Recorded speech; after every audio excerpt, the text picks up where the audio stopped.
வணக்கம். என்னுயிரே செல்லம்மா கதையில் உங்களுடன் இணைவது நான் குமுதா மகேஷ். கொட்டும் மழையையும் பொருட்படுத்தாமல் தேவாவும் ரதியும் வசந்தின் அம்மா வேணியை சந்திக்க அவர்கள் வீட்டிற்கு சென்றிருந்தனர். வீட்டை அடைந்ததும் தேவா போனில் மனோகருடன் பேசிக்கொண்டிருக்க ரதி வசந்தின் அம்மா வேணியுடன் சகஜமாக பேசிக்கொண்டிருந்தாள்.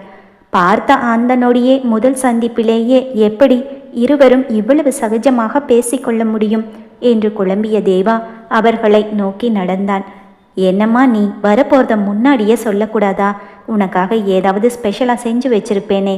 உன்கிட்ட தான் என்னோட ஃபோன் நம்பர் இருக்குல்ல, ஃபோன் பண்ணி இருக்கலாமே. வேணி ரதியிடம் உரிமையாக பேச அது தேவாவின் காதிலும் விழுந்தது. இல்லைம்மா, என்னோட பழைய ஃபோனில் தான் உங்கள் நம்பர் இருந்துச்சு. அந்த ஃபோன் இப்போ இல்லை, உங்கள் நம்பர் மிஸ் ஆயிடுச்சு. அதோட நான் உங்களை பார்க்க போகிறேன்னு எனக்கே தெரியாது என்று ரதி சொல்ல, பரவாயில்லம்மா, நின்று பேசுறியே, உள்ளவா, உனக்கு பிடிச்ச வெங்காய பக்கோடா செஞ்சு தரேன் என்று வேணி அன்பாய் சொல்லவும் சரியாக தேவா அவர்கள் முன் வந்து நிற்கவும் சரியாக இருந்தது. அவர்கள் இருவரும் தேவாவை பார்க்க வேணியின் முகத்திலோ அதிர்ச்சி. அவள் தேவாவை வா என்றும் அழைக்கவில்லை. அம்மா, என்னோட புருஷன் என்று அவள் தேவாவை காட்ட வேணியின் முகத்திலோ பேரதிர்ச்சி. தேவா யாரோ ஒரு பெண்ணை காதல் திருமணம் செய்து கொண்டான் என்பது அரசல் புரசலாக அவள் காதில் விழுந்த விஷயம்தான். ஆனால் அவன் திருமணத்தை பற்றி வேறு எந்த விபரமும் அவளுக்கு தெரியாது. இப்போது ரதி தேவாவை தன் கணவன் என்று சொல்லவும் வேணியின் முகத்தில் இருந்த அதிர்ச்சி இன்னும் அதிகமாகி போயிருந்தது. தன் தொண்டையை செருமிக் கொண்ட தேவா, நான் வசந்த் அபி விஷயமா உங்ககிட்ட பேசணும், அதுக்காக தான் வந்தேன் என்று சொல்ல ரதியிடம் தன் பார்வையை திருப்பி உள்ள வாங்க என்று அவளை பார்த்து கொண்டே வேணி சொல்ல இருவரும் உள்ளே சென்றனர். உட்காருங்க என்று அவள் சோஃபாவை காட்ட அவர் முகத்தை பார்த்து கொண்டே உட்கார்ந்த தேவா, வசந்த் எப்போ இந்தியா வரப்போறாரு, நான் அவர்கிட்டையும் கொஞ்சம் பேசணும் என்று சொல்ல, அவன் அடுத்த மாசம்தான் வருவான். நான் சொல்றத தான் அவனும் சொல்லுவான். அவன்கிட்ட தனியா ஏதும் பேச வேண்டியதில்லை என்று வேணி சொல்ல, அவர் சொல்ல வேண்டியதை அவர் வாயாலேயே கேட்டுக்கிறேன். அபியும் வசந்தும் சேர்ந்து வாழணும்னு நாங்கள் விருப்பப்படுறோம். நீங்கள் என்ன நினைக்கிறீங்கன்னு எங்களுக்கு தெரியாது. ஒரு அம்மாவா நீங்களும் உங்கள் பையனுடைய சந்தோஷத்துக்கு தான் முன்னுரிமை கொடுப்பீங்கன்னு நினைக்கிறேன் என்று தேவா வெட்டு 1 துண்டு 2 என்று வெளிப்படையாக பேசிவிட, நீங்கள் பொண்ணு வாழணும்னு விருப்பப்படுறீங்களா? நீங்கள் தானே உங்கள் அக்காவை இங்கேருந்து கூட்டிகிட்டு போனது என்று வேணி சொல்ல, தப்பு உங்கள் மேலே தான். புருஷன் இல்லாத நேரத்தில் நீங்கள் தான் அக்காவை பார்த்துக்கணும். ஆனால் நீங்கள் என்ன செஞ்சீங்க? அவங்கள கஷ்டப்படுத்தி அழ வச்சிட்டீங்க. அதனால தான் இந்த வீடு வேண்டான்னு எங்கள் வீட்டுக்கு கூட்டிகிட்டு போனேன் என்று தேவா சொல்ல, வேண்டாம்னு கூட்டிகிட்டு போனால் போக வேண்டியது தானே, திரும்பவும் எதுக்கு எங்களை தேடி வந்தீங்க என்று வேணி கேட்க சுல்லென்று கோபம் வந்தது தேவாவிற்கு. சேர்ந்து வாழணுமா வேண்டாமான்னு வசந்தும் அபியும் சேர்ந்து முடிவு பண்ணணும். இடையில நீங்கள் யாரு? அவன் சீற்றமாய் கேட்க, என் மகன் விஷயத்துல நான் எடுக்கிறது தான் முடிவு. வேணியும் விட்டு கொடுக்காமல் பேசினாள். என் அக்கா வாழ்க்கையில நீங்க எப்படி முடிவு எடுக்கிறீங்கன்னு நானும் பார்க்கறேன். சூடாக வந்தது அவன் பதில். ரதியோ இருவரையும் மாறி மாறி பார்த்து கொண்டே தலையில் கை வைத்து கொண்டாள். இருவருமே விட்டு கொடுத்த பாடில்லை. பேச்சுக்கு பேச்சு மேலே போய் கொண்டே இருந்தது. இதோ பாருப்பா, என்னோட முடிவு வேற, என் பையனோட முடிவு வேற இல்லை, ரெண்டுமே ஒன்று தான் வேணி அழுத்தமாக சொல்ல தேவாவின் முகம் இறுகியது. பொறுமை இழந்து கையை சோஃபாவில் ஓங்கி குத்தியபடியே அவன் எழுந்து நின்று விட, அம்மா ப்ளீஸ் என்று ரதி வேணியை பார்த்து கெஞ்சுதலாக சொல்ல வேணி அமைதியாகி போனாள். தேவா ப்ளீஸ் உட்காருங்க. ரதி அவனை சமாதானப்படுத்த முயன்றாள். வேணியை முறைத்தபடியே தேவா அசையாமல் நின்றிருக்க அவன் கையை பிடித்து இழுத்து உட்கார வைத்தாள். அவனும் அவளை பார்த்து கொண்டே உட்கார்ந்து கொண்டான். அம்மா, நல்ல மழை, குளிரா வேற இருக்கு, எனக்கு பசிக்குது, ஏதோ சாப்பிட செஞ்சு தரேன்னு சொன்னீங்களே என்று ரதி பேச்சை மாற்ற, வெங்காய பக்கோடா உனக்கு பிடிக்குமில்ல, இரு 5 நிமிஷத்துல செஞ்சு எடுத்துட்டு வரேன் என்று சொல்லிவிட்டு வேணி எழுந்து சமையல் அறைக்கு சென்று விட, என்னடி இதெல்லாம் என்று கேட்டுவிட்டு ரதியை பார்த்து முறைத்தான் தேவா. கொஞ்ச நேரம் கோபப்படாம அமைதியா இருங்க, நானும் போய் அவங்களுக்கு ஹெல்ப் பண்றேன் என்று நகர்ந்தவளின் கையை பிடித்து இழுத்து நிறுத்தியவன், அந்த அம்மா மாதிரியே உனக்கும் கழுண்டு போயிடுச்சா என்ன? அக்கா பிரச்சனையை பேசி சால்வ் பண்றதை விட்டுட்டு வெங்காய பக்கோடா சாப்பிட போறேன்னு சொல்ற. ஆமா, இவங்கள உனக்கு முன்னாடியே தெரியுமா என்று தேவா தன் புருவத்தை சுருக்கியபடியே கேட்க, தெரியும் என்றாள் ரதி. தெரியுமா? எப்படி தெரியும்? எத்தனை நாளாக தெரியும்? உன் கையை பிடிச்ச சிரிச்சு சிரிச்சு பேசுகிறாங்க, ரொம்ப உரிமையோடு பழகுறாங்க என்று தேவா கேட்க, அவன் அருகில் அமர்ந்தவள், எல்லாம் ஹாஸ்பிட்டல் பழக்கம்தான். வேணியம்மா எங்கள் ஹாஸ்பிட்டலுக்கு தான் வருவாங்க, அதனால என்ன அவங்களுக்கு தெரியும். கொஞ்ச நாள் முன்னாடி காய்ச்சல்னு வந்தாங்க. செக் பண்ணி பார்த்ததில் அவங்களுக்கு டெங்கு காய்ச்சல்னு தெரிஞ்சுது. அட்மிட் ஆகணும்னு டாக்டர் சொன்னப்போ அவங்க யோசிச்சாங்க, உங்கள் உடல்நிலை ரொம்ப மோசமாக இருக்குது, அதனால் கண்டிப்பாக அட்மிட் ஆகணும்னு டாக்டர் சொல்லிட்டாங்க. அப்புறம்தான் தெரிஞ்சுது அவங்க ஒரே பையன் ஃபாரினில் இருக்காரு, அவங்கள பார்த்துக்க யாருமே இல்லைன்னு. அதான் ஹாஸ்பிட்டலில் தங்குறதுக்கு யோசிக்கிறாங்கன்னு தெரிஞ்சுது. நான் தான் அவங்களோட சூழ்நிலையை புரிஞ்சு அவங்கள சமாதானம் செஞ்சு ஹாஸ்பிட்டலில் அட்மிட் ஆக சொன்னேன். நான் தான் அவங்கள கவனிச்சுக்கிட்டேன். வீட்டில் இருந்து டைமுக்கு ஜூஸ் கஞ்சி எல்லாமே அம்மா கிட்ட செஞ்சு தர சொல்லி எடுத்துகிட்டு வந்து கொடுத்தேன். 5 நாள் அட்மிட் ஆகி இருந்தாங்க. என்கிட்ட ரொம்ப க்ளோஸ் ஆயிட்டாங்க. எனக்கு ஒரு பொண்ணு இல்லையேன்னு உன்னை பார்க்கும்போது தோணுதுமான்னு சொன்னாங்க. அவங்க பையன்கிட்ட கூட நான் ஃபோனில் பேசியிருக்கேன். அவங்க அட்மிட் ஆகி இருந்தப்ப வசந்த் என்கிட்டையும் பேசினார். ரொம்ப நன்றிமான்னு சொன்னார். அவங்களுக்கு குணமாகி வீட்டுக்கு போயிட்டாங்க. அதுக்கு பிறகு என்கிட்ட இன்னும் நெருக்கம் அதிகமாயிடுச்சு. அப்பப்போ உடம்பு சரியில்லாமல் ஹாஸ்பிட்டலுக்கு வரும்போதெல்லாம் என்னை பார்க்காம போக மாட்டாங்க. அவங்க ஃபோன் நம்பர் கூட என்கிட்ட கொடுத்துருந்தாங்க. வீட்டுக்கு வான்னு சொல்லி கூப்பிட்டுக்கிட்டே இருந்தாங்க. அவங்க நம்பர் என்னோட பழைய ஃபோனில் இருந்ததால் மிஸ் ஆயிடுச்சு.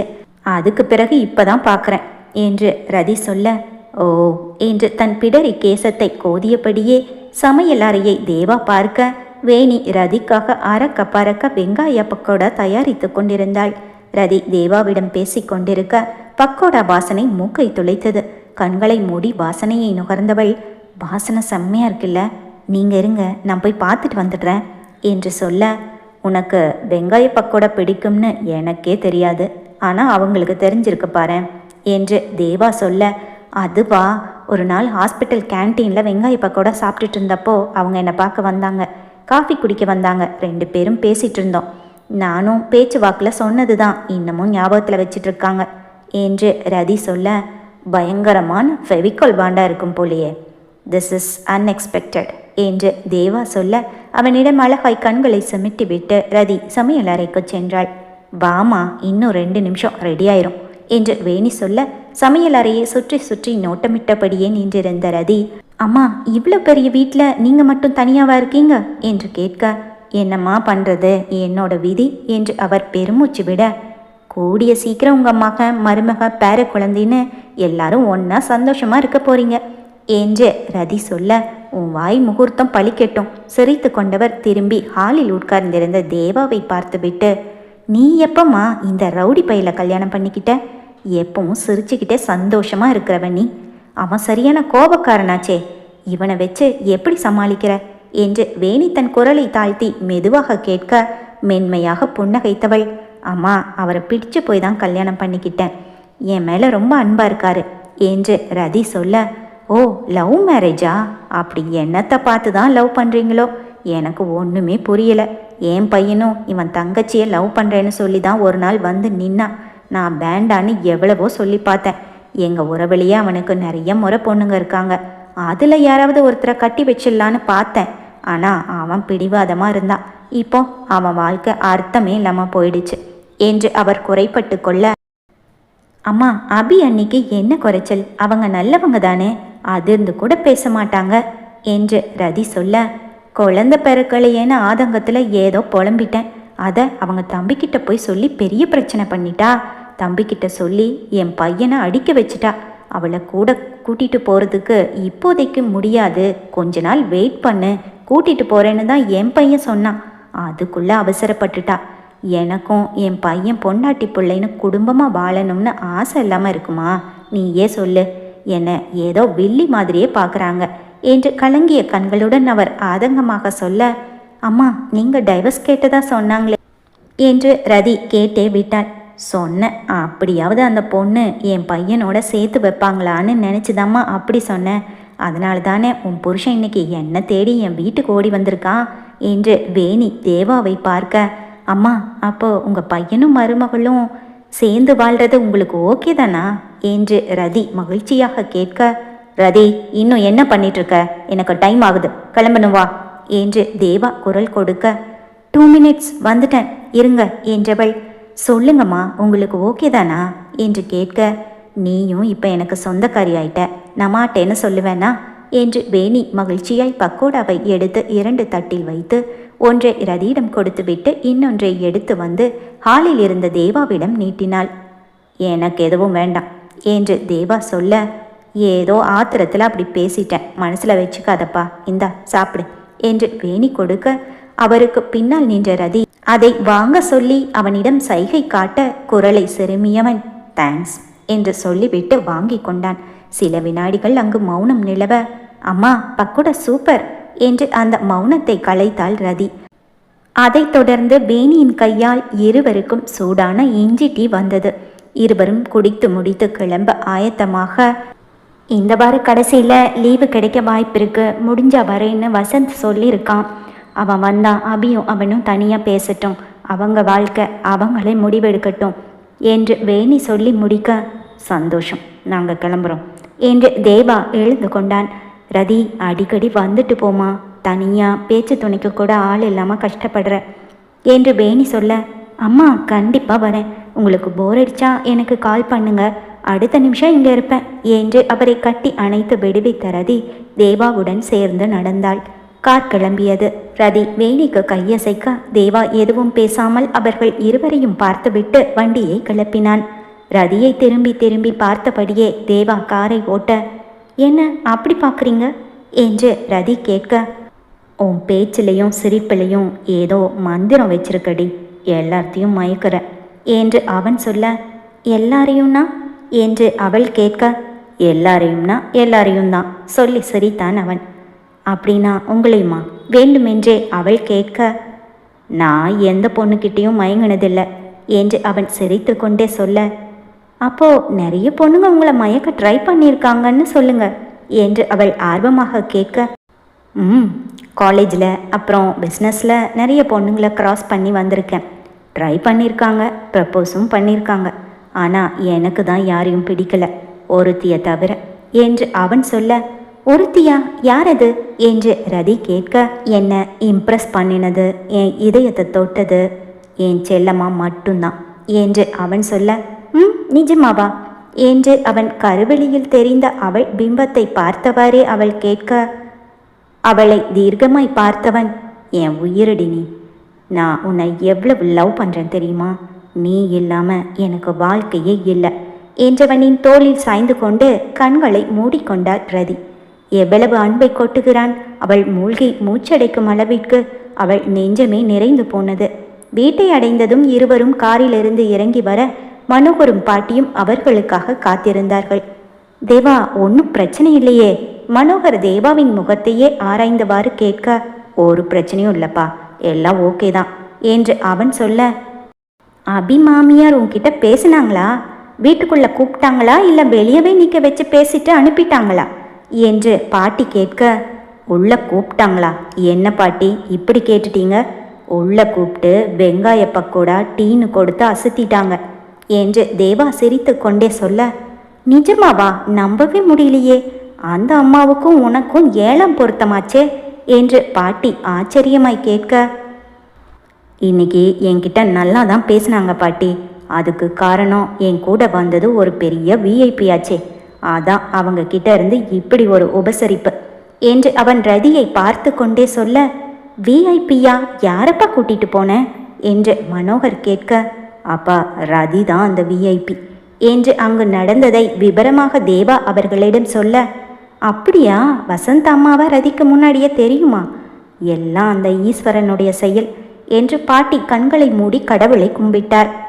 அப்பா இன்னைக்கு வசந்த் அம்மா பேசினதை வச்சு பார்க்கும்போது எனக்கு என்னவோ அக்கா லைஃப் சீக்கிரமே சரியாயிடும்னு தோணுது என்று தேவா சொல்ல, சந்தோஷம்பா, இப்பதான் எனக்கும் மனசுக்கு நிம்மதியாக இருக்கு என்று தேவாவிடம் சொல்லிவிட்டு மனோகர் ரதியை பார்த்த பார்வை மிகவும் உணர்வு பூர்வமாக இருந்தது.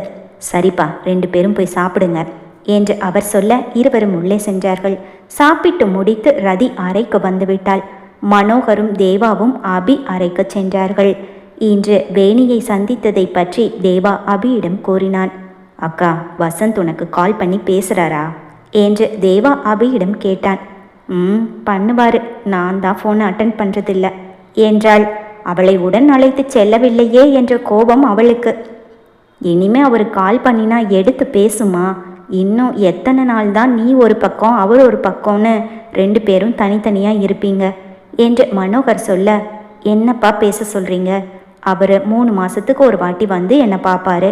நான் அவங்க அம்மா கூட இருக்கணும், இதுதானே அவரோட ஆசை என்று அபி விரக்தியாக சொல்ல, முதல்ல மாப்பிள்ளையே இங்கே வர சொல்லுமா, நான் அவர்கிட்ட பேசணும்னு சொல்லு, நேரில் பேசுவோம், அவரோட முடிவையும் கேட்போம் என்று தன் மகளின் கூந்தலை அன்பாய் வருடியபடியே மனோகர் கூறினார்.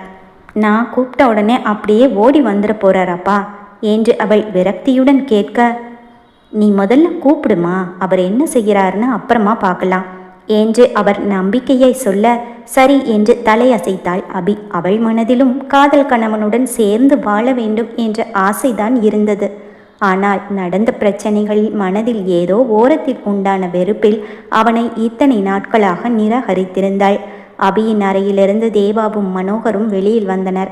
தேவா, கல்யாணத்துக்கு உனக்கும் ரதிக்கும் வேண்டிய துணியெல்லாம் நாளைக்கு போய் வாங்கிட்டு வந்துடுங்க என்று மனோகர் கூற, சரிப்பா, நான் கூட்டிட்டு போய் வாங்கி கொடுத்துட்றேன் என்று சொல்லிவிட்டு அறைக்கு வந்தான் தேவா. ரதி அவனுக்காக காத்திருந்தாள். அண்ணி என்ன சொன்னாங்க, அவங்களுக்கு ஓகே தானே என்று ரதி கேட்க, வசந்த் கிட்ட கால் பண்ணி பேசுகிறேன்னு அக்கா சொல்லியிருக்காங்க, பார்க்கலாம், ஆனால் அவன் இங்கே வரணுமே என்று தேவா சொல்ல, என்ன நீங்கள் அவன் இவன்னு சொல்கிறீங்க, அவர் உங்களுக்கு மாமா தானே, மாமான்னு கூப்பிடுங்க என்று ரதி சொல்ல, எனக்கு அப்படிலாம் கூப்பிடுறது வராது, ஆனால் உனக்காக ட்ரை பண்ணுறேன் என்று சொன்ன தேவா, நாளைக்கு உனக்கும் எனக்கும் கல்யாண ஜவுளி எல்லாம் போய் வாங்கிட்டு வந்துடலாம், அப்பா சொல்லிக்கிட்டே இருக்காரு, அப்புறம் டைம் கிடைக்காது என்று தேவா சொல்ல, சரி என்றாள் ரதி. சரி, உனக்கு என்ன வாங்கணும்னு ஒரு லிஸ்ட் போட்டு கொடு என்று தேவா கேட்க, என்ன வாங்கணும், பட்டு சேலை வாங்கணும் அவ்வளோதான் என்று அவள் சொல்ல, பட்டு சேலை மட்டும் போதுமா, ட்ரெடிஷ்னலாக நடக்கிற கல்யாணம், ஜுவல்ஸ் வாங்கணும்ல என்று அவன் கேட்க, எனக்கு ஜுவல்ஸ் வாங்கி கொடுக்க போறீங்களா என்று ரதி கேட்க, ஏன் பொண்டாட்டிக்கு நான் தானே வாங்கி கொடுக்கணும் என்றவன், என்னவெல்லாம் வாங்கணும்னு சொல்லு, என் ஃப்ரெண்ட் பெரிய ஜுவல்லரி ஷாப் வச்சுருக்கான், வீட்டுக்கு எப்போவுமே எல்லா ஜுவல்லரியும் அவன்கிட்ட தான் வாங்குவோம், கால் பண்ணி சொல்லிட்டா அவன் டிசைன்ஸ் அனுப்பிடுவான், அதை பார்த்துட்டு செலக்ட் பண்ணிக்கலாம் என்று தேவா சொல்ல, ஓகே, எனக்கு நகை வாங்கி கொடுக்க போகிறீங்க அப்படின்னா என் கழுத்துக்கு பெருசாக பிளாட்டினமில் நெக்லஸ் என்றாள். ஓகே என்றான் அவன். அடுத்து என்ன என்று தன் வாயில் விரல் வைத்து யோசித்தவள், இடுப்புக்கு டைமண்டில் ஒரு பெரிய ஒட்டியானம் என்றாள். அடுத்து என்ன என்று தேவா கேட்க, காதில், கழுத்தில், மூக்கில் பெருசு பெருசாக நிறைய தங்க நகைகள் வேணும் என்று அவள் சொல்லிக்கொண்டே போக, ஓகே என்றான் அவன் கூலாக. வேற என்ன வேணும் என்று அவன் கேட்க, அவ்வளவுதான் என்றாள் ரதி. அவள் எதிர்பார்த்த அளவுக்கு அவன் முகத்தில் எந்த அதிர்ச்சியும் இல்லை. ஓகே என்றவன் தன் போனை எடுத்து நண்பனின் அலைபேசி எண்ணிற்கு அழைத்து அவள் கேட்டதை எல்லாம் சொல்ல ஆரம்பிக்க, அதை சற்றும் எதிர்பாராத ரதியோ, ஐயோ தேவா, நான் சும்மா சொன்னேன், எனக்கு அதெல்லாம் எதுவுமே வேண்டாம் என்று அவள் பேச்சை தடுக்க முயல, அவனோ அவளை பொருட்படுத்தாமல் நண்பனிடம் அவள் கேட்டது எல்லாம் சொல்லி டிசைன் அனுப்பி வைக்குமாறு கேட்டுக்கொண்டிருந்தான்.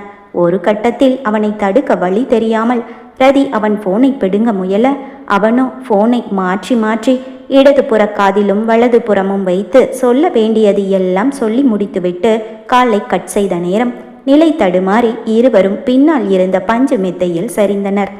அவன் கீழே, அவள் அவனது மார்பின் மேலே. அந்த நொடி இருவரும் அமைதியாய் உறைந்து போக அவன் அவளை பார்த்து புன்னகைத்தபடியே அவள் முதுகில் கை போட்டு அவளை அணைத்து கொண்டான். அவள் முகமோ வெட்கத்தில் சிவந்து போனது. செல்லம்மா, நீ வெட்கப்படுறப்போ எவ்வளவு அழகா இருக்க தெரியுமா என்றான் அவள் முகத்தில் வந்து விழுந்த கூந்தலை புறம் தள்ளியபடியே. நான் சும்மா சொன்னேன், எதுக்கு அவ்வளவு அர்ஜென்ட்டாக கால் பண்ணி டிசைன் அனுப்ப சொன்னீங்க? எல்லாமே ரொம்ப ரொம்ப காஸ்ட்லியான ஜுவல்ஸ், நான் சொல்ல சொல்ல கேட்காம அவசரப்பட்டு சொல்லிட்டீங்க என்று அவள் சினுங்க. என்கிட்ட முறையா இதெல்லாம் வேணும்னு நீ கேட்டிருக்க, நான் வாங்கி கொடுக்காம இருப்பேனா என்று அவன் சொல்ல, இல்லைங்க, அது நான் விளையாட்டுக்கு கேட்டது. அவள் அவன் நெஞ்சில் சாய்ந்து கொண்டாள். அதெல்லாம் எனக்கு தெரியாது, நீ கேட்டதை நான் வாங்கித்தரேன், அவ்வளவுதான் என்றான். தடுமாறி விழுந்தாள் அவன் மார்பில். தன்னையும் மறந்தாள் அவன் காதலில். சொன்னா கேட்க மாட்டேங்கிறீங்க, எனக்கு தான் கொஞ்சம் கஷ்டமாக இருக்கு என்று அவள் சொல்ல அவள் கன்னத்தில் முத்தமிட்டு அவளை இன்னும் இறுக்கமாக கட்டி அணைத்து கொண்டான். நீ ஒன்றும் யாரோ இல்லையே, ஏன் செல்லம்மா, என் உயிரடி நீ. நானே உனக்கு சொந்தமான பிறகு என்கிட்ட இருக்கிற எல்லாமே உனக்கு சொந்தம்தான் என்று சொன்னவனின் அன்பை ஆழ்ந்து பார்த்தவளுக்கு பேச்சே வரவில்லை. அவனை இன்னும் அழுத்தமாக கட்டி அணைத்து கொண்டாள் ரதி.